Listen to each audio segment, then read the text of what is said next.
Hello, parents. This is Melissa McCooley, superintendent.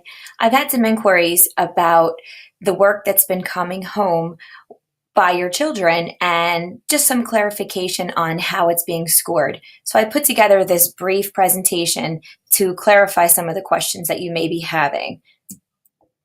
Just a reminder that the indicators on our report card are as follows. A 4 means that the child is exceeding the standard. So if they're in third grade, they're working above a third grade level.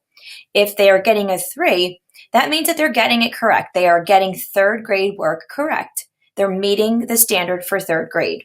If they're getting a 2, that means they're approaching it. They may be beginning to grasp the concept, but they're still not getting it right every time it is in front of them. And then 1 would mean they need support from the teacher. They're really not grasping the concept at all. And NA means that it's not being scored at this time.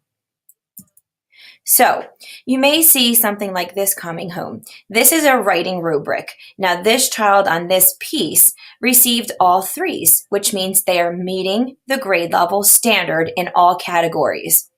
If they were to get a 2, they may be approaching it, and 1, they really need a lot of support. This was a math formal assessment. So it was a mid-chapter 1 checkpoint. These are the standards that were assessed on this particular test. And this child got a 2 out of a 2, 2 out of a 2, 3 out of a 3, a 3 out of a 3, and a 1 of a 1, which means they got them all correct. They are grasping the grade level standards for this assessment. So they received a 3 across the board. So because they got everything correct, they received a 3. They're meeting grade level standards. You might see something like this come home. So on this activity, there were 5 different items that the child had to do, and they had to correct sentences, write a word, write 2 more words, and put the letters in alphabetical order. She got them all correct. So the teacher put a 5 on this, which meant they got 5 out of 5 correct, which means they would receive a 3 for this standard. On this math daily practice, the child got 4 correct out of 8. This was a little confusing at first, but you can see that they got 4 out of 8 items correct.